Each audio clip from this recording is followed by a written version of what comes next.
Hello champs, I hope you all are doing great. So I know आप wait करते हैं इस तरह के वीडियोस का जहां पर हम previous year actual question papers discuss करें सीयूईटी के। हम ऑलरेडी अकाउंटेंसी और बिजनेस स्टडीज का पेपर डिस्कस कर चुके हैं। In this video we are talking about the economics actual question paper of the year 2023। आपको पता है सीयूईटी इंट्रोड्यूस हुआ था 2022 में, तो 2022 का भी मैंने क्वेश्चन पेपर डिस्कस किया था। उस वीडियो का लिंक भी आपको डिस्क्रिप्शन में मिल जाएगा। 23 का हम अभी डिस्कस कर रहे हैं और 24 का तो पेपर आप देंगे ही, राइट। तो previous year question paper solve करना एक बहुत ही अच्छा तरीका है टू गेट टू नो कि किस तरह के क्वेश्चंस आ सकते हैं एग्जाम में। It gives you good practice, it boosts your confidence. अगर आपकी तैयारी अच्छी है और आप ये क्वेश्चन सॉल्व कर पा रहे हैं then of course you feel more confident. तो इसलिए बहुत इंपॉर्टेंट होता है कि हम previous year question papers discuss करें। अनदर गुड थिंग इज कि आपको इसकी पीडीएफ मिल जाएगी हमारी मोबाइल एप्लीकेशन पर under the free study material. आपको वहां पे अकाउंटेंसी, इकोनॉमिक्स, बिजनेस स्टडीज सभी के क्वेश्चन पेपर्स मिल जाएंगे जो हमने इन वीडियोस में डिस्कस किए हैं। So make sure to use it. Okay, then आपको पता है for economics you are going to get 60 minutes और 60 मिनट्स में आपको 50 में से 40 क्वेश्चंस अटेम्प्ट करने हैं, जैसे हम अकाउंट्स में भी करते हैं। और यहाँ पर टू बी ऑनेस्ट टाइम का बहुत ज्यादा चैलेंज नहीं है, क्योंकि बहुत ज्यादा कैलकुलेशंस तो नहीं करनी ना। अगर हम अकाउंट्स में 60 मिनट्स में 50 में से 40 क्वेश्चंस कर सकते हैं तो इकोनॉमिक्स में तो कर ही सकते हैं, ठीक है। But of course you have to work on your concepts. आप देखेंगे इस पेपर में भी, जैसे हमने पहले के पेपर्स में भी देखा है, कि अगर आपकी तैयारी अच्छी है, अच्छे से पढ़ाई की हुई है आपने अपने बोर्ड्स के लिए, तो आपके लिए चीजें मुश्किल नहीं होंगी। 100 परसेंटाइल स्कोर करना भी आपके लिए वेरी मच पॉसिबल है। नाउ इकोनॉमिक्स में आपके कुछ चैप्टर्स माइक्रो इकोनॉमिक्स से हैं, then a lot of chapters from macroeconomics and of course Indian economic development। तो हो सकता है कुछ चैप्टर्स आपने बोर्ड एग्जाम्स के लिए ना पढ़े हो, तो उन्हें आप मेक श्योर कि कवर कर लें, ठीक है। चलो जल्दी से स्टार्ट करते हैं। Now the very first question, और मैं ये आपको कितनी बार बता चुकी हूँ अब तो, also for accountancy and business studies की जो इस तरह के क्वेश्चंस हैं जहां पे आपको सीक्वेंस में अरेंज करना है कुछ इवेंट्स को, ये बहुत ज्यादा पॉपुलर है सीयूईटी में। स्पेशल आप अटेंशन पे करें इस तरह के क्वेश्चंस पे। यहाँ पे कुछ इवेंट्स भी हो सकते हैं, मतलब कुछ टाइम पीरियड के अकॉर्डिंग हमें इवेंट्स को अरेंज करना है, या फिर वैसे भी कुछ चीजें हो सकती हैं जिन्हें हमें सीक्वेंस में अरेंज करना है, जैसे steps in the process of functions of management. अगर बिजनेस स्टडीज की बात करें, यहाँ देखते हैं arrange the following poverty alleviation programmes according to the years of implementation. Poverty chapter अगर आपने नहीं पढ़ा हुआ है तो आपको कवर करना होगा। यहाँ पर Mahatma Gandhi national rural employment guarantee act, ये हमें पता है 2005 का एक्ट है। Pradhan Mantri Jan Dhan Yojana is 2014। Food for work programme is 1970s, ये आपके एनसीईआरटी में लिखा हुआ है। और नेशनल सोशल असिस्टेंस प्रोग्राम, जिसमें हम एल्डरली लोगों को और विडोज को पेंशन देते हैं, दैट इज 1995। इसे अगर हम अरेंज करें इन द सीक्वेंस, तो सबसे पहले आ गया हमारा सी, देन डी, उसके बाद ए और फिर B. So this is the right answer, ठीक है। सिंपल क्वेश्चन है ना। Moving on, then identify the year when was Suez Canal opened by Britishers. So Suez Canal was opened in the year 1869. ये आप अच्छे से पढ़ के जाते हैं। This is an artificial waterway जो इजिप्ट कंट्री का पार्ट है, और इससे ब्रिटिशर्स का कंट्रोल हमारे फॉरेन ट्रेड पे और ज्यादा इंटेंसिफाई हो गया, स्ट्रांग हो गया, क्योंकि अब उन्हें अफ्रीका के नीचे से होके यूके नहीं जाना होता था, अब उन्हें एक शॉर्टकट मिल गया, ठीक है। तो उनका जो कॉस्ट ऑफ ट्रांसपोर्टेशन है वो भी सेव हुआ, टाइम भी सेव हुआ, तो वो और ज्यादा हमारे फॉरेन ट्रेड पे कंट्रोल करने लगे, क्योंकि इंपोर्ट एक्सपोर्ट अब उनके लिए इजी हो गया। Then industrial policy resolution of the year 1956 with an important purpose among the following which option is correct। तो जो इंडस्ट्रियल पॉलिसी रेजोल्यूशन है 1956 का, बहुत इंपॉर्टेंट है। इसमें आप 3 मेन पॉइंट्स पढ़ते हो, 3-fold classification of industries, industrial licences और इंडस्ट्रियल कंसेशंस। तो इसमें इंडस्ट्रियल कंसेशंस वाले पॉइंट में हम पढ़ते हैं कि जो इंडस्ट्रीज बैकवर्ड रीजन्स में लोकेटेड थी उनके लिए ज्यादा कंसेशंस यानी टैक्स बेनिफिट्स और सब्सिडाइज्ड रेट ऑफ इलेक्ट्रिसिटी उन्हें दिया गया, ताकि लोग इस तरह के बैकवर्ड रीजन्स में भी इंडस्ट्री सेटअप करें, so that it leads to more regional equality. So this is the main point इसमें से जो रेलेवेंट है with IPR 1956। And let me tell you, जो फर्स्ट इंडस्ट्रियल पॉलिसी रेजोल्यूशन था इन इंडिपेंडेंट इंडिया वो कौन से ईयर में आया था? 1948। ठीक है, तो ये फर्स्ट नहीं था, ये भी आप ध्यान रखेंगे। ओके, आगे चलते हैं। Moving on to the fourth question, arrange the following programmes related to China in correct sequence. देखो फिर वही सीक्वेंस वाले क्वेश्चंस आ गए। कुछ डेट्स आपको लर्न करनी है, वेरी वेरी इंपॉर्टेंट। मैं एक सेपरेट वीडियो में कवर करूंगी वो सारी dates. So great leap forward 1958, the aim was to industrialize the nation on a massive scale. The great proletarian cultural revolution announced हुआ था 1965 में, but start हुआ था 1966 में और it continued till 1976 और माओ की तब डेथ हो गई थी, फिर ये खत्म हो गया। Introduction of reforms in China 1978 और वन चाइल्ड पॉलिसी आई थी चाइना में 1979 में एंड इट कंटिन्यू टिल 2015। तो अगर इसे हम सीक्वेंस में अरेंज करें, so this is A B C D, A B C D is the right answer, simple है।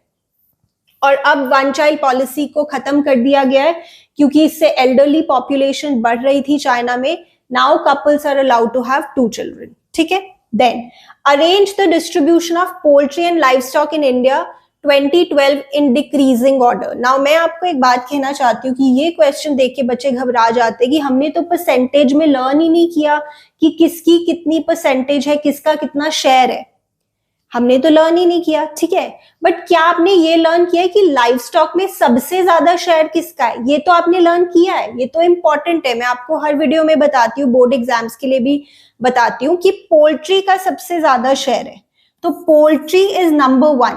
तो यहाँ पे डिक्रीजिंग ऑर्डर में लगाना है, यानी सबसे ज्यादा जिसका शेयर है पहले वो, फिर कम कम कम करना है। Poultry is number 1 and cattle and buffaloes are number 2। ये तो आपको पता ही है, चाहे आपको परसेंटेज नहीं भी याद है तो भी आप ये क्वेश्चन का आंसर बहुत आराम से दे सकते हैं। देखो स्मार्टली आपको चलना होगा, ये नहीं कि क्वेश्चन देखा और बस हार मान के बैठ गए कि ये तो हमें आता ही नहीं है। देख तो लो, पोल्ट्री का लार्जेस्ट शेयर है, ये तो आप पढ़ के जाते ही हो। तो एक ही ऑप्शन में है जिसमें पोल्ट्री सबसे पहले है, तो यही हमारा सही आंसर होगा। थोड़ा स्मार्टली सोचो, अगर आपको परसेंटेज याद नहीं भी है तो भी आप कर सकते हो।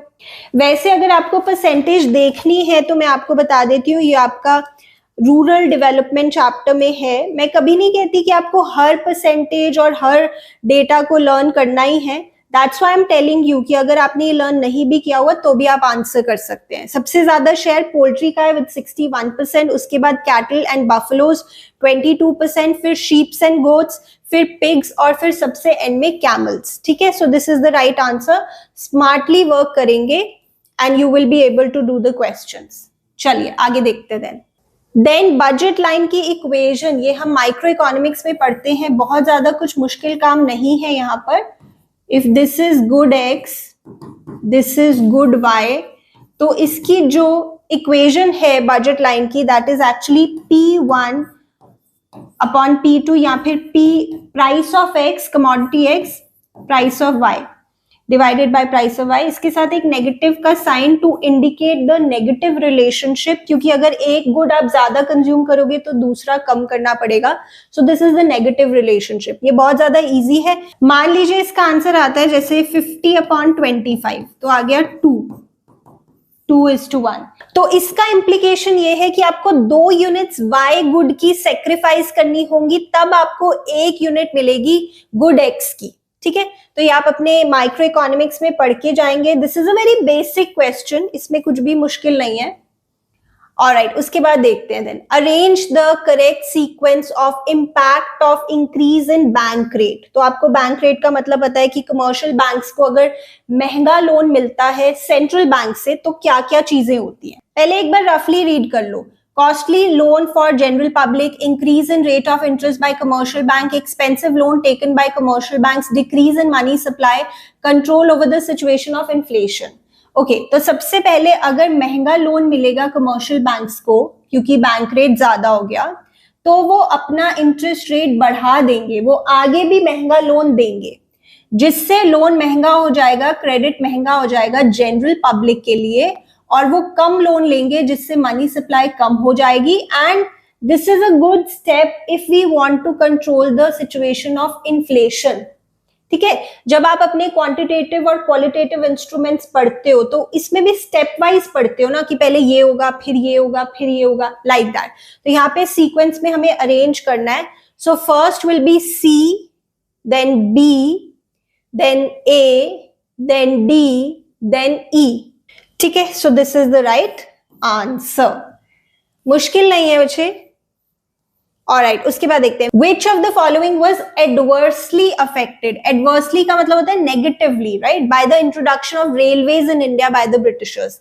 इससे long distance travel तो easy हो गया, नेगेटिव इम्पैक्ट नहीं हुआ ना इस पे. जियोग्राफिकल बैरियर्स खत्म हो गए, ये भी एडवर्स इम्पैक्ट नहीं है. कल्चरल बैरियर्स खत्म हो गए, ये भी एडवर्स इम्पैक्ट नहीं है. Self sufficiency of village economies adversely impact हुई क्योंकि रेलवेज की वजह से कमर्शलाइजेशन ऑफ एग्रीकल्चर को और ज्यादा बढ़ावा मिला. ठीक है, ये मैं आपको आपकी बुक में भी दिखाती हूँ. You can mark this here जहां पे वो रेलवेज की बात कर रहे हैं. It enabled people to undertake long distance travel and thereby break geographical and cultural barriers, while on the other hand it fostered commercialization of Indian agriculture, which adversely affected the self sufficiency of the village economies. क्योंकि क्या हुआ, इससे Britishers ने भी देखा कि अब जो सामान है वो पोर्ट्स तक पहुंचाना इजी हो गया, तो वो और ज्यादा कमर्शलाइजेशन ऑफ एग्रीकल्चर पे फोकस करने लगे, जिससे विलेज इकोनॉमीज की सेल्फ सफिशिएंसी कम हो गई. क्योंकि अब फार्मर्स को भी फोर्स किया जाता था ऐसी क्रॉप्स उगाने के लिए जो कैश क्रॉप्स हैं, या ऐसी क्रॉप्स जो ब्रिटेन में यूज हो सके, और जो बेसिक फूड ग्रेन्स है वो कम उगाने लगे फार्मर्स. चलिए उसके बाद when the interest rate is increased, demand for money बहुत सिंपल है. आप खुद सोचो, अगर आपको ज्यादा रेट ऑफ इंटरेस्ट पे पैसा मिलता है बैंक से, तो आप डिमांड को क्या कर दोगे, कम कर दोगे.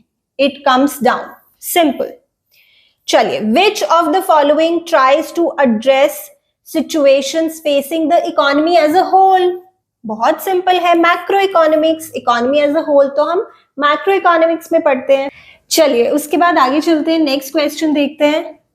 एंड ये भी मैंने आपको बताया कि मैच द फॉलोइंग वाले क्वेश्चंस भी बहुत ज्यादा पॉपुलर हैं CUET में, तो ये अच्छे से आप इसे प्रैक्टिस करेंगे. सिंपल होते हैं बट थोड़ा ध्यान से आप इसके आंसर को टिक करेंगे.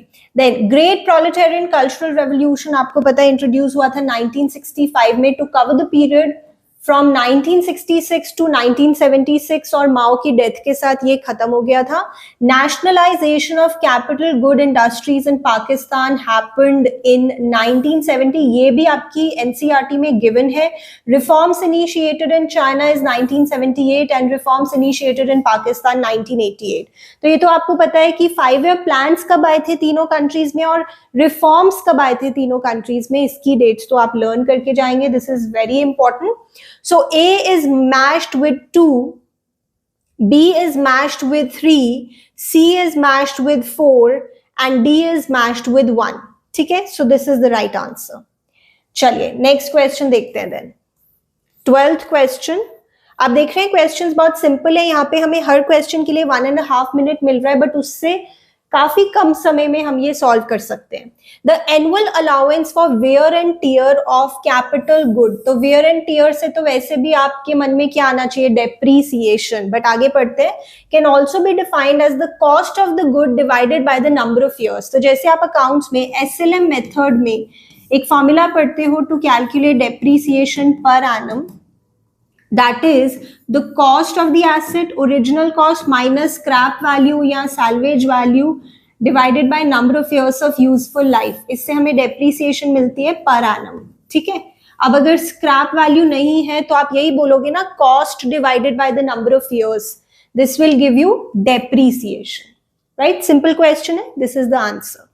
चलिए आगे देखते हैं. Then arrange the following concepts that are used in calculation of national income by value added method in a proper sequence. तो मैंने आपको बताया था कि सीक्वेंस वाले क्वेश्चंस में हो सकता है कोई इवेंट्स है जिनकी कोई पर्टिकुलर डेट्स है या ईयर्स है, उसे अरेंज करना है, या फिर कुछ कॉन्सेप्ट्स भी हो सकते हैं जिन्हें हमें सीक्वेंस में अरेंज करना है कि पहले क्या होगा, फिर क्या होगा, फिर क्या होगा, लाइक दैट.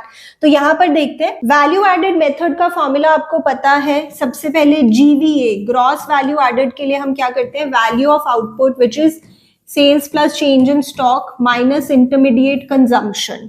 और डिफरेंट डिफरेंट प्रोड्यूसिंग यूनिट्स के जीवीए को जब हम ऐड करते हैं तो टोटालिटी में हमें मिल जाता है जीडीपी एमपी। मतलब अलग अलग एंटरप्राइज या फर्म्स के जीवीए को, ग्रॉस वैल्यू एडेड को जब हम ऐड करते हैं तो हमें मिलता है जीडीपी एमपी। ठीक है, तो सबसे पहले out of this you are going to find out the value of output, then you are going to get GVA, ये जीवीए है बच्चे, जीवीए एमपी। फिर आप सभी फर्म्स के जीवीए को ऐड करेंगे तो आपको मिलेगा जीडीपी एमपी। उसके बाद जैसे इन्होंने बोला है कि हमें नेशनल इनकम तक पहुंचना है विच इज एनएनपीएफसी, अभी हम जीडीपी एमपी तक पहुंचे हैं तो पहले हम इसमें से डेप्रीसिएशन माइनस करेंगे और नेट इनडायरेक्ट टैक्स को माइनस करेंगे, तब जाके हम पहुंचेंगे एनडीपीएफसी तक।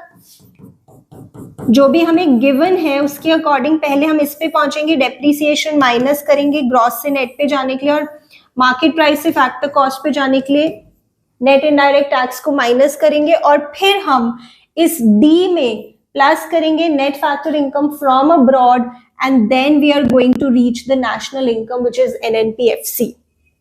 तो अगर स्टेप्स में बताना हो, पहले वैल्यू ऑफ आउटपुट यानी ए, उसके बाद जीवीए एमपी यानी कि सी, उसके बाद जीडीपी एमपी यानी कि बी, उसके बाद एनडीपीएफसी यानी डी एंड लास्ट में एनएनपीएफसी यानी E. So this is the right answer. ठीक है, देख रहे हैं किस तरह से हम सॉल्व कर रहे हैं। ऑलराइट, आगे बढ़ते हैं। Now this is an interesting question और इसकी जो एक्सप्लेनेशन है वो हर कोई अपने हिसाब से समझ सकता है, बट इसका जो करेक्ट आंसर है, और इसका आंसर ना जो आपकी आंसर की है उसमें भी गलत दिया हुआ है, जो सीयूईटी की आंसर की है। इसका सही आंसर क्या है मैं अभी आपको बताती हूँ। Other things remaining equal, a country whose aggregate demand grows faster than the rest of the world, its imports grow faster than exports, the currency of the country will be. Now ये as it is line आपके NCERT में given है, आप mark कर सकते हैं balance of payments unit में।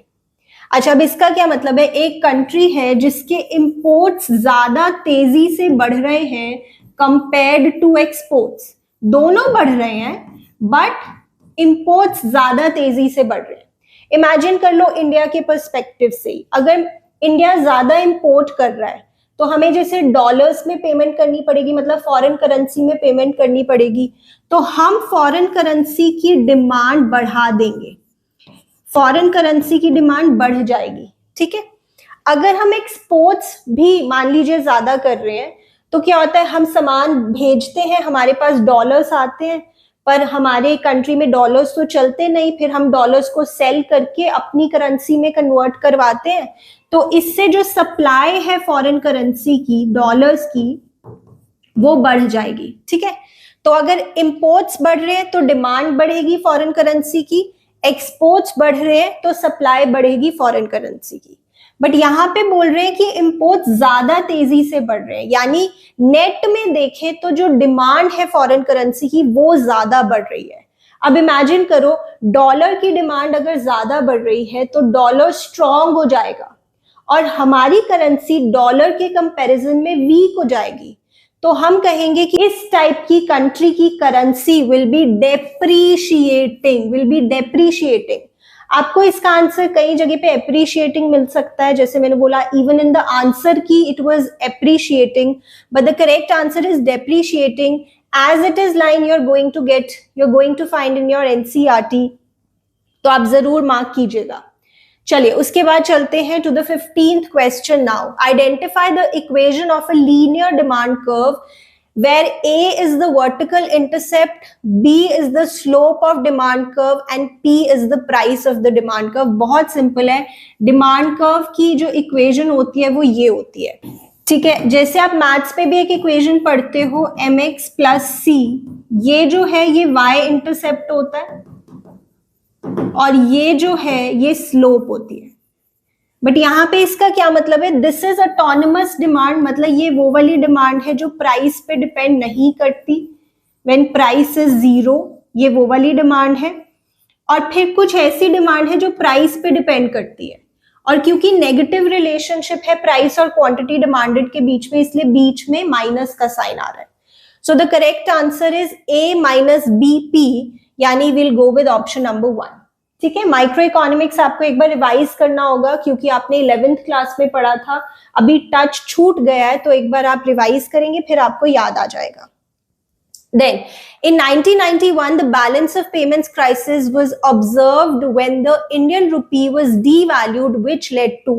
देखो, जब deliberately government अपनी होम करेंसी की वैल्यू कम कर देती है तो उसे हम डीवैल्यूएशन कहते हैं. आपको पता है इंडियन करेंसी मतलब Indian rupee has been devalued 3 times till now, 1949, 1966 और 1991. तो डीवैल्यूएशन से क्या होता है, हमारी करेंसी वीक हो जाती है, बट फिर इसकी वजह से हमारे एक्सपोर्ट्स को एनकरेजमेंट मिलती है क्योंकि हमारे गुड्स उनके लिए, बाहर के लोगों के लिए सस्ते हो जाते हैं. इमेजिन अगर पहले $1 वाज 60 रुपीज और अब अगर हमारी गवर्नमेंट ने डेलिबरेटली ऐसा प्लान किया है कि $1 इज इक्वल टू 80 रुपीज, तो इस केस में हमारे गुड्स, इंडियन गुड्स अमेरिकन लोगों को सस्ते लगेंगे, चीपर होंगे उनके लिए, तो हमारे एक्सपोर्ट्स ज्यादा अट्रैक्टिव हो जाएंगे, हम ज्यादा एक्सपोर्ट्स कर पाएंगे और फिर एक्सपोर्ट से हमारे पास पैसे आएंगे. So this will lead to increase in inflow of foreign exchange. ठीक है, this is the right answer. चलिए उसके बाद आगे चलते हैं to the next question. Now identify the example of stock from the following. तो स्टॉक और फ्लो वाला टॉपिक काफी इंपॉर्टेंट होता है आपके नेशनल इनकम यूनिट से. तो something which is measured at a point of time is stock and something which is measured over a period of time और during a period, that is flow. तो देखो यहाँ पे तो ड्यूरिंग वर्ड आ गए तो फ्लो हो गया. कंजम्पशन तो वैसे भी हम per day, per month, per year देख सकते हैं, तो ये भी फ्लो हो गया. Money supply is always a stock concept. In fact money supply की डेफिनेशन बहुत ज्यादा इंपॉर्टेंट है. This refers to the total stock of money held by the people of a country at a point of time. ये आप बहुत अच्छे से अपने बोर्ड एग्जाम्स के लिए भी पढ़ के जाते हो. सो this is the stock concept out of these. और जो प्रॉफिट है, प्रॉफिट तो वैसे ही फ्लो होता है, profit per month, per year हम ऐसे देख सकते हैं. सो दिस इज फ्लो. चलिए उसके बाद in case of perfect substitutes. Perfect substitutes मतलब आप समझते हो कि एक गुड दूसरे गुड का परफेक्ट सब्स्टिट्यूट है, यानी मुझे या तो गुड एक्स दे दो या तो गुड वाई दे दो, मेरे लिए दोनों बराबर है एज अ कंज्यूमर. इस केस में जो मार्जिनल रेट ऑफ सब्स्टिट्यूशन है वो कांस्टेंट होता है और इस केस में जो आपका आईसी है उसकी भी कांस्टेंट स्लोप होगी, मतलब वो डाउनवर्ड स्लोपिंग होगा, linear, it won't be convex to the origin. मतलब यहाँ पे जितना मैं लूज कर रही हूँ उतना ही मैं गेन कर रही हूँ, बिकॉज दोनों गुड्स परफेक्ट सब्स्टिट्यूट्स हैं. सो यहाँ पर एमआरएस इज कांस्टेंट. चलिए आगे देखते हैं. Moving on then. Now, ex ante savings, ex ante investments, ex post savings, ex post investments. Match करना है, बहुत सिंपल है. ex ante मतलब planned या desired और ex post यानी actual. तो ex ante savings would be planned savings by households. Ex ante investment would be planned investments by firms.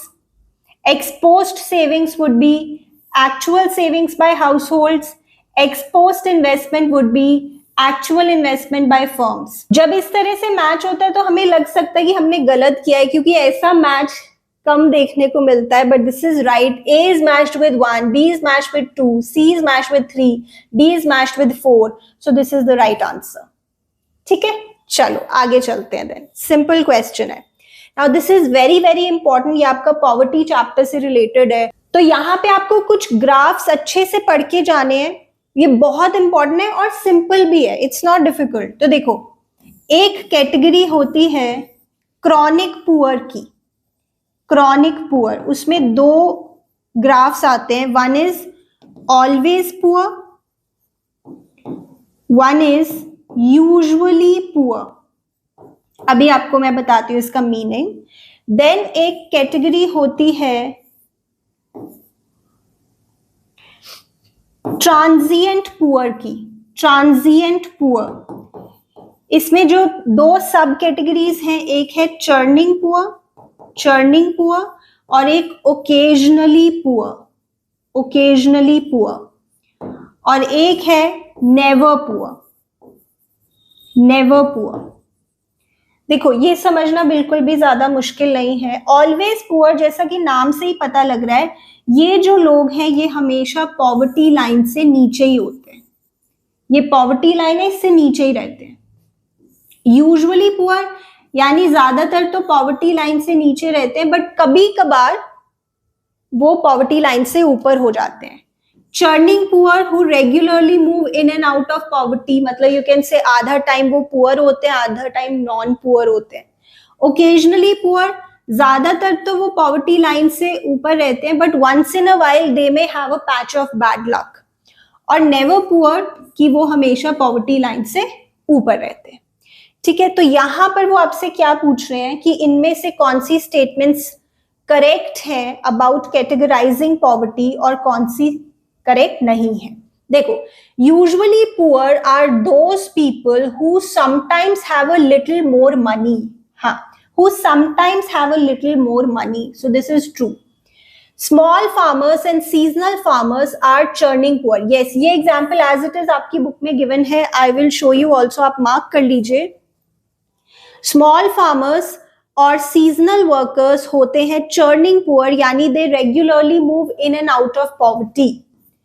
Then occasionally poor are those who are rich most of the time. Occasionally poor, rich का मतलब ये नहीं कि मतलब बहुत ज्यादा पैसे हैं, हो भी सकते हैं, but that means कि above the poverty line. तो ये जो लोग हैं, these are rich most of the time. True. Casual workers are included under always poor. ये false statement है, क्योंकि casual workers को कभी कभी काम मिल जाता है, तो वो usually poor होते हैं। Usually poor, not always poor. Then non-poor are those who are poor sometimes due to patch of bad luck. नहीं, non-poor तो never poor है। Patch of bad luck से जो कभी कभी poor हो जाते हैं वो occasionally poor होते हैं। ठीक है, तो यहां पर जो correct statements हैं वो है A, B और C. A, B and C. ये हमारी correct statements हो गई, यानी this is the right answer. चलिए, moving on to the 21st question now. Identify the correct statement. बहुत सिंपल है और इस तरह के क्वेश्चंस भी बहुत पॉपुलर हैं। करेक्ट स्टेटमेंट्स बतानी है, एक से ज्यादा करेक्ट स्टेटमेंट्स हो सकती हैं। Flows are defined over a period of time, सही बात है। Stocks are defined at a particular point of time, सही बात है। Flows are defined at a particular, नहीं, अभी तो बोला over a period. Stocks are defined over a period, नहीं, at a point of time. Flows and stocks have no time dimension, ऐसा नहीं है, फ्लोज की टाइम डायमेंशन होती है बट स्टॉक की नहीं। So the correct answer is A and B. A and B. This is the right answer. ठीक है, सिंपल है ना। चलिए, identify the first and foremost role of money. जो सबसे ज्यादा इंपॉर्टेंट रोल है मनी का, that is very simple, medium of exchange. That is the whole meaning of money. ये हम मनी की डेफिनेशन में भी पढ़ते हैं। Alright, उसके बाद देखते हैं, identify the rate at which RBI gives loans to the commercial banks. Bank rate, bank rate is that rate of interest, मतलब जो आरबीआई है, सेंट्रल बैंक है, वो लोन दे रहा है कमर्शियल बैंक्स को। कमर्शियल बैंक्स को जो रेट ऑफ इंटरेस्ट देना होगा, दैट इज बैंक रेट। अब बच्चे कंफ्यूज हो सकते हैं कि ma'am why not repo rate, क्योंकि वो भी कुछ सिमिलर है, पर इसमें अप्रूव्ड सिक्योरिटीज होती हैं। यूजुअली अगर सिर्फ हम लोन देने की बात कर रहे हैं, loan given by the central bank to commercial banks, उस पे जो रेट ऑफ इंटरेस्ट होता है, that is bank rate. Alright, उसके बाद देखते हैं, very important, balance of payment से रिलेटेड है। Which of the following transactions are made due to some reason other than to bridge the gap in the balance of payments. तो आपको पता है, बैलेंस ऑफ पेमेंट्स में अगर surplus या deficit आ जाता है, मतलब इम्बैलेंस हो जाता है, तो उसका कारण होती है ऑटोनोमस ट्रांजैक्शंस।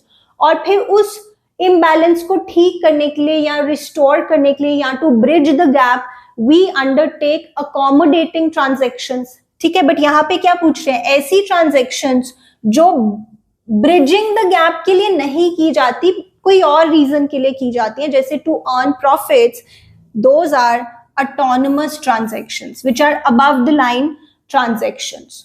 और जो बैलेंस को ठीक करने के लिए होती हैं या गैप को ब्रिज करने के लिए ट्रांजैक्शंस की जाती है, उन्हें हम अकोमोडेटिंग ट्रांजैक्शंस कहते हैं। This is also quite interesting, in which economic analysis do we study the different mechanism functions in solving central economic problems? ये तो जो इंट्रोडक्शन है ना माइक्रो इकोनॉमिक्स की, वहां पे हम इसे पढ़ते हैं. There are some statements called positive statements, some statements called normative statements, या फिर पॉजिटिव इकोनॉमिक एनालिसिस और नॉर्मेटिव इकोनॉमिक एनालिसिस. तो ये जो लाइन है ये एज इट इज आपकी एनसीईआरटी में गिवन है. I try to put a screenshot somewhere here, आप देख सकते हैं. तो डिफरेंट मैकेनिज्म्स किस तरह से फंक्शन करते हैं जब हम इसके बारे में बात कर रहे हैं, तो ये पॉजिटिव इकोनॉमिक एनालिसिस है. और जब कोई अपना ओपिनियन या सजेशन देता है तो वो नॉर्मेटिव इकोनॉमिक एनालिसिस होता है. For example, if we say that in order to deal with poverty government has initiated poverty alleviation programs, मतलब ये एक फैक्ट है. ये सच भी हो सकता है, झूठ भी हो सकता है, ये ट्रू भी हो सकता है, फॉल्स भी हो सकता है, बट हम इसकी ट्रूथफुलनेस को चेक कर सकते हैं. सो व्हेन वी से कि डिफरेंट डिफरेंट मैकेनिज्म्स किस तरह से फंक्शन करते हैं, तो हम पॉजिटिव इकोनॉमिक एनालिसिस कर रहे हैं. और जब हम अपना ओपिनियन या सजेशन दे रहे हैं या हम देख रहे हैं कि ये मैकेनिज्म्स डिजायरेबल भी है या नहीं, तो we are talking about normative economic analysis. For example, अगर हम कहते हैं इन्वेस्टमेंट मल्टीप्लायर जो है वो फॉरवर्ड और बैकवर्ड डायरेक्शन में ऑपरेट करता है, तो ये पॉजिटिव इकोनॉमिक एनालिसिस है. This is a fact.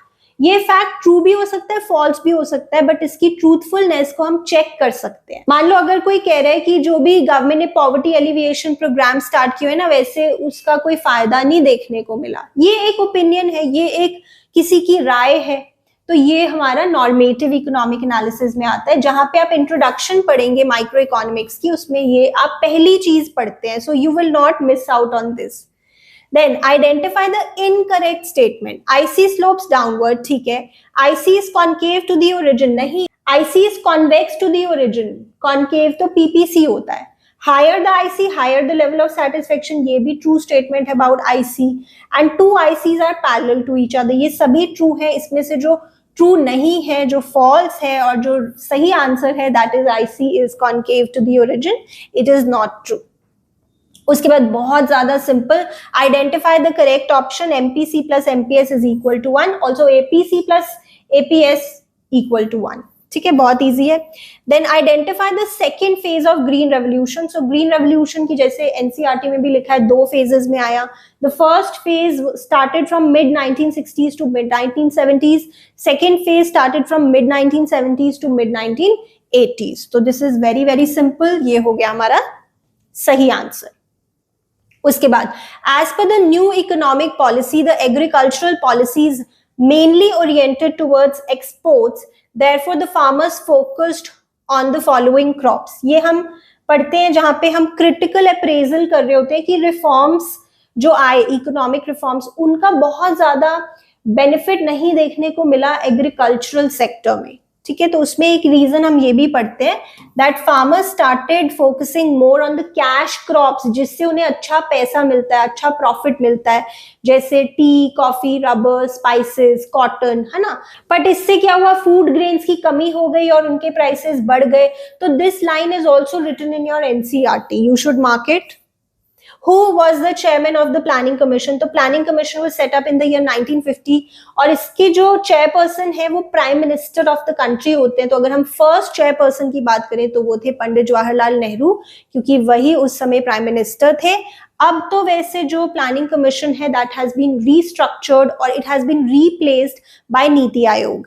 चलिए उसके बाद आगे चलते हैं. Let's look at the next question now. Redistribution function of government budget, जिसमें क्या होता है कि हम पुअर लोगों को सब्सिडीज देते हैं और रिच लोगों पे ज्यादा टैक्स लगाते हैं, राइट. तो इसमें हमें सीक्वेंस में अरेंज करना होगा इसमें भी, क्योंकि there are some points given. तो देखते हैं, एक बार रीड करते हैं. Generally budget proposal, more tax on progressive taxation, government plan to redistribute, bring the fair society, government expenditure on public goods. देखो थोड़ा वेग सा क्वेश्चन है, बट यू कैन अंडरस्टैंड. पहले गवर्नमेंट प्लान करेगी कि उसको redistribution of income and wealth करना है, फिर इस चीज को वो बजट में लेकर आएगी, प्रपोज करेगी. यानी सी और ए तो पक्का है. This is the sequence we have to follow.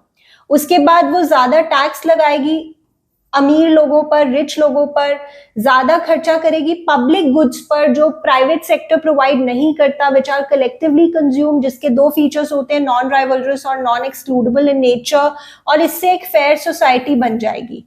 ठीक है, तो अगर आप सारी चीजों को सीक्वेंस में नहीं भी देख पा रहे तो पहली दो तो आपने देख ली ना, पहले गवर्नमेंट प्लान करेगी, फिर वो प्रपोजल लेके आएगी, and then of course you can see कि फिर टैक्स लगाएगी, पब्लिक गुड्स प्रोवाइड करेगी, और इससे एक फेयर सोसाइटी क्रिएट हो जाएगी।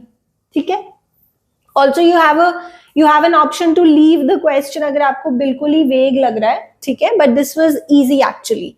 मैच द फॉलोइंग, अगेन बहुत ज्यादा पॉपुलर है इस तरह के question. Trade in goods, now trade in goods को हम रिलेट करेंगे एक्सपोर्ट ऑफ गुड्स से, जैसे ट्रेड बैलेंस या बैलेंस ऑफ ट्रेड, जिसमें सिर्फ गुड्स की बात हो रही है। Trade in services, net factor income, हम फैक्टर सर्विसेज पढ़ते हैं ना, जैसे करंट अकाउंट में शिपिंग, बैंकिंग, इंश्योरेंस, तो उससे जो हम जनरेट कर रहे हैं that is factor income. Direct investment would be foreign direct investment, and portfolio investment is FII, तो इन्वेस्टमेंट कैपिटल अकाउंट का पार्ट होती है। सो A is matched with 2, B is matched with 3, C is matched with 1 and D is matched with 4. So this is the right answer.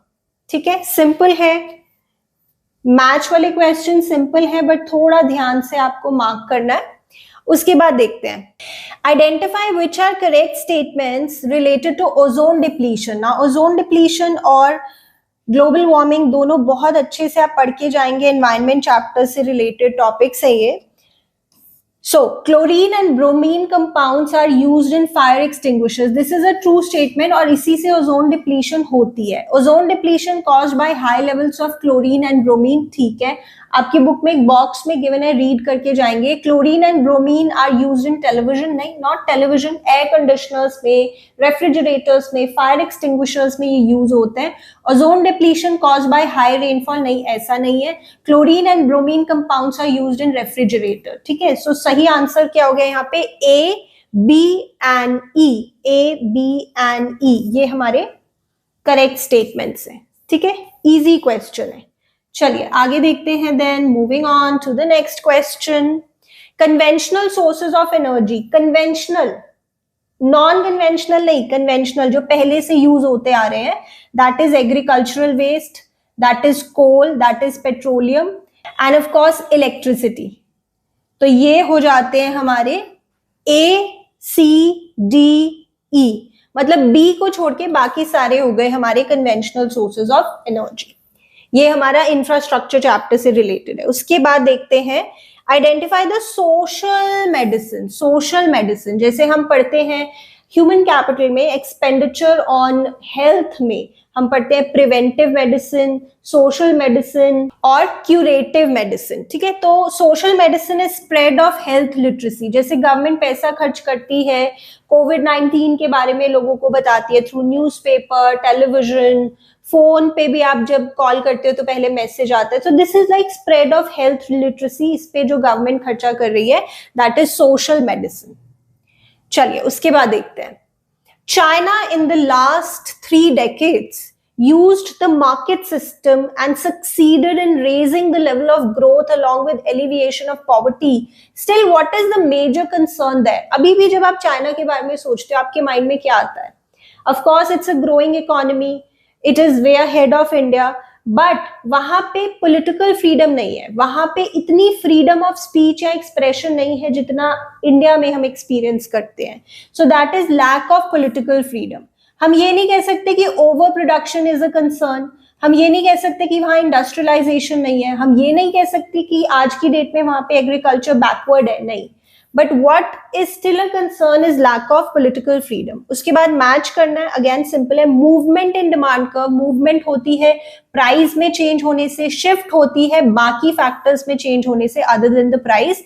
Elasticity होता है percentage change in quantity demanded due to a given percentage change in price. Giffen good ऐसे inferior goods होते हैं जो law of demand को violate करते हैं. इस केस में income effect is stronger than substitution effect. ये मैं आपको डिटेल में एक्सप्लेन करूंगी जब मैं माइक्रो इकोनॉमिक्स के वीडियोस आपके लिए लेकर आऊंगी. बट अगर आपको इसका मीनिंग नहीं भी पता है तो भी बाकी मैच तो आप कर लेंगे and then you can guess this. तो थोड़ा स्मार्टली चलेंगे.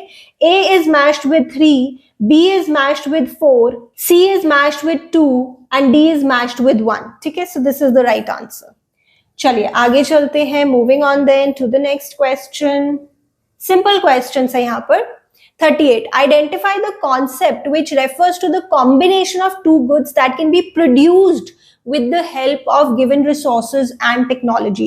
अगर प्रोडक्शन की बात हो रही है तो that is PPC, production possibility curve, जो हमें कॉम्बिनेशन ऑफ गुड्स दिखाता है जो एक प्रोड्यूसर प्रोड्यूस कर सकता है with the given technology and with the given resources. The main interest of zamindars during British period was to collect rent. ये हमारी बुक में क्लियरली लिखा है. In fact this very line is given there. So इसी में हम जैसे पढ़ते हैं land revenue system, right. Alright, उसके बाद आ जाते हैं मैच द फॉलोइंग पर. बहुत सिंपल है. अगेन कैपिटल अकाउंट ट्रांजैक्शंस में आप ले सकते हैं FDI, इन्वेस्टमेंट, जो कि दो तरह की FDI और FII. FII को हम पोर्टफोलियो इन्वेस्टमेंट भी कहते हैं. Accommodating transactions below the line होती हैं. करंट अकाउंट ट्रांजैक्शंस में आप ट्रांसफर पेमेंट दिखाते हैं. ऑटोनोमस अबव द लाइन होती है. ऑटोनोमस ट्रांजैक्शंस ऐसी ट्रांजैक्शंस होती हैं जो प्रॉफिट मोटिव के लिए की जाती है. इनकी वजह से इम्बैलेंस क्रिएट होता है और ये अबव द लाइन होती है. अबव द लाइन सिर्फ इसीलिए क्योंकि इनका जो डिस्क्लोजर होता है ना, पहले ऑटोनोमस ट्रांजैक्शंस दिखाई जाती हैं जो इंडिपेंडेंट होती है. उसके बाद फिर इम्बैलेंस अगर क्रिएट होता है तो उसको ठीक करने के लिए अकोमोडेटिंग ट्रांजैक्शंस की जाती हैं. तो पहले ऑटोनोमस विच आर इंडिपेंडेंट, उसके बाद उसको ठीक करने के लिए जो ट्रांजैक्शंस की जाती हैं वो अकोमोडेटिंग, तो इन्हें बिलो द लाइन कहा जाता है.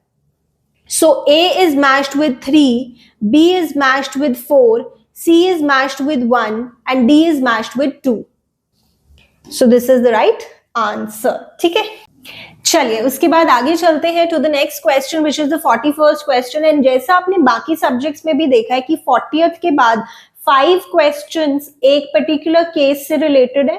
मतलब केस सेम है, क्वेश्चन बदल रहा है. और फिर नेक्स्ट 5 क्वेश्चंस एक पर्टिकुलर केस से रिलेटेड है, केस सेम है, क्वेश्चन बदल रहा है. इसमें भी जरूरी नहीं है कि आपको सारे क्वेश्चंस या तो अटेम्प्ट करने ही हैं या नहीं करने related to a particular case. You can pick and choose. ठीक है, तो कई बार केस देख के बच्चे घबरा जाते हैं, बट ऐसा नहीं होता है. कई बार क्वेश्चन बहुत इजी उन्होंने पूछे होते हैं. ठीक है, यहां देखते हैं केस क्या है. Community participation is one of the important aspects of good health care system. It functions with the idea that the people can be trained and involved in primary health care system. This method is already used in some parts of our country. A few attempts have also been made by rural organisations to build alternative healthcare initiatives. At present, there are 4,095 Ayush hospitals and 27,951 dispensaries. ये आपके NCERT में भी लिखा है. Prevention and control of health problems come under primary healthcare, whereas hospitals with better facilities are called secondary healthcare institutions. Then complicated health problems which could not be managed by primary and secondary hospitals come under the tertiary sector. तो आप समझते हैं जैसे primary healthcare एक छोटा सा hospital, imagine with a single doctor, a nurse and a limited quantity or a stock of medicine, वो primary health care हो गया. Then थोड़ा बड़ा hospital जहाँ सर्जरी होती है, एक्सरेज होते हैं, ECG होता है, वो हमारा secondary health care हो गया. और फिर उससे भी बड़े जो मल्टी स्पेशलिटी हॉस्पिटल्स हैं जहाँ पे स्पेशलाइज्ड हेल्थ केयर मिलती है, ज्यादा कॉम्प्लिकेटेड हेल्थ प्रॉब्लम से डील किया जाता है, जो एजुकेशन भी प्रोवाइड करते हैं और रिसर्च वर्क भी कर सकते हैं, जैसे एम्स दिल्ली या फिर PGI चंडीगढ़. सो जो हेल्थ इंफ्रास्ट्रक्चर है इंडिया में, that is made up of 3 tier system. तो यही प्राइमरी, सेकेंडरी और टर्शरी हेल्थ केयर. ये आपकी बुक में भी लिखा है, इट्स नॉट डिफिकल्ट. उसके बाद देखते हैं choose the correct option to complete the statement. In health care sector dash has huge potential because they are safe and effective. As it is line आपकी बुक में गिवन है Indian system of medicine, जिसमें हम बात करते हैं आयुष की, आयुर्वेदा, योगा, यूनानी, सिद्धा, होम्योपैथी, नेचुरोपैथी, राइट. तो ये है ISM. उसके बाद complete the sentence by choosing the best option from those given below. Let me tell you, ये आपके CUET की आंसर की में ड्रॉप कर दिया गया है question.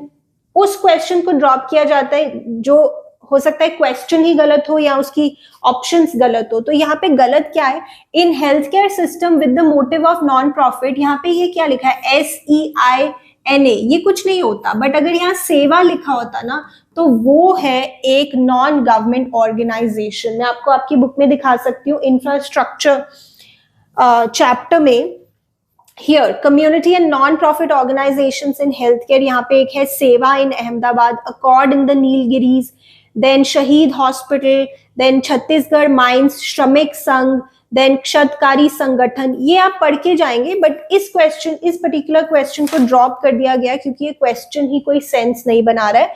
But I told you अगर यहाँ पे सेवा होता तो ये सही क्वेश्चन बनता। चलिए उसके बाद अब हमारे 5 क्वेश्चंस कंप्लीट हो गए। Next 5 questions are related to this particular case, but question बदल जाएगा, केस सेम रहेगा। देखते हैं। Deficit reduction. Government deficit can be reduced by an increase in taxes or reduction in expenditure. In India, government has been trying to increase tax revenue with greater reliance on direct taxes. Indirect taxes are regressive in nature. They impact all income groups equally. जैसे direct taxes, income tax. वो कैसा tax है? Progressive in nature, slab wise हम charge करते हैं। अगर आपकी इतनी इनकम है तो इतना टैक्स, इतनी इनकम है तो इतना टैक्स, राइट। बट जो इनडायरेक्ट टैक्स है जैसे जीएसटी, उसका एक फ्लैट रेट है, तो ये रिग्रेसिव इन नेचर है, इसका इम्पैक्ट पुअर लोगों पर ज्यादा पड़ता है। There has also been an attempt to raise receipts through the sale of shares in PSUs. However, the major thrust has been towards reduction in government expenditure. अच्छा, एक बार अगर क्वेश्चन पढ़ें, क्या पूछ रहे हैं? The reason for deficit in budget is, deficit कब होता है?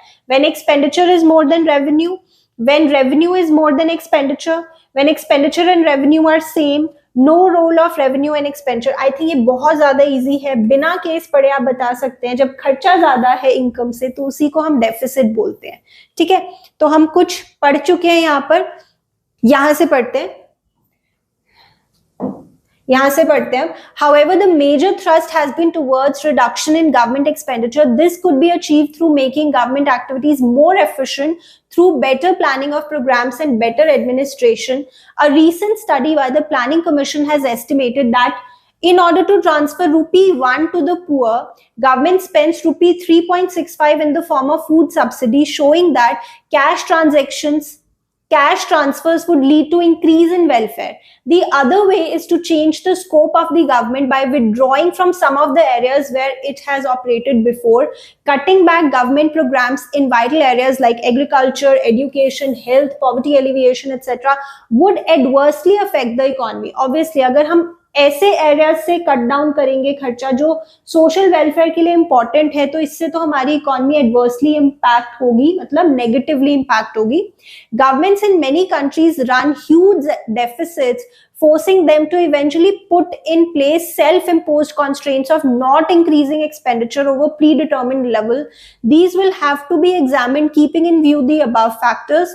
We must note that larger deficits do not always signify a more expansionary fiscal policy. The same fiscal measures can give rise to a large or small deficit depending on the state of the economy. For example, if an economy experiences a recession and GDP falls, tax revenues would also fall because firms and households pay lower taxes when they earn less, of course. This means that the deficit increases in a recession and falls in a boom even when there is no change in the fiscal policy. अगर आपको पूरा ये case समझ में नहीं भी आया तो भी आप आंसर कर सकते हैं, ऐसी कोई बात नहीं है। So the next question is, increase in taxes or reduction in public expenditure may help in reducing what? ये यहीं पे लिखा हुआ है, गवर्नमेंट डेफिसिट को हम कम कर सकते हैं अगर हम टैक्सेस को बढ़ा दें और खर्चे को कम कर दें। तो एज इट इज यहीं से हमने आंसर दे दिया, it's like a comprehension. Next देखते हैं, reduction in government expenditure can be achieved through better studies, better neighbours, better agriculture, better administration. Again ये यहीं पे लिखा हुआ है, this one we'll pick. So the answer is better administration. अगर आप better administration करेंगे तो आप कम वेस्टेज करेंगे, आप अपने खर्चे कम कर पाएंगे। सिंपल है, बहुत इजी है। Then reducing expenditure on vital sectors जैसे एग्रीकल्चर, एजुकेशन, हेल्थ केयर, इससे क्या हो सकता है? यहाँ पे हमने देखा था this would adversely affect the economy. No effect on economy, new budget will be prepared, adverse effect on economy, positive effect on economy. Of course, adverse effect on economy. चलिए उसके बाद देखते हैं the last question now related to this particular case and the last question of the paper itself. An economy is experiencing the recession and presented deficit budget. ठीक है, recession है तो अब बजट जो है वो डेफिसिट में चला गया, मतलब खर्चे ज्यादा हैं गवर्नमेंट के, रेवेन्यू कम है. GDP and tax revenue falls. क्यों? ऐसे में आपका टैक्स कलेक्शन भी कम हो जाएगी, क्योंकि अगर लोग कम पैसा कमा रहे हैं तो वो कम टैक्स देंगे, so they will pay lower taxes. ठीक है, ये यहाँ पे भी लिखा हुआ है, so nothing difficult. Right, so this was the actual question paper of your 2023 CUET economics exam. कैसा लगा आपको ये पेपर, मुझे कमेंट्स में लिखकर बताना. मेरे हिसाब से तो ये पेपर काफी इजी था, इसमें आप 100 परसेंटाइल डेफिनेटली ले सकते हैं. अपने कॉन्सेप्ट्स को थोड़ा बिल्डअप करें, प्रैक्टिस करें ज्यादा से ज्यादा एमसीक्यूज की, and you are good to go. तो चलो अब मिलते हैं नेक्स्ट वीडियो में. अगर आपकी कोई भी वीडियो रिक्वेस्ट है, please put them in the comments below. I would love to make a video related to that. चलो अब मिलते हैं नेक्स्ट वीडियो में.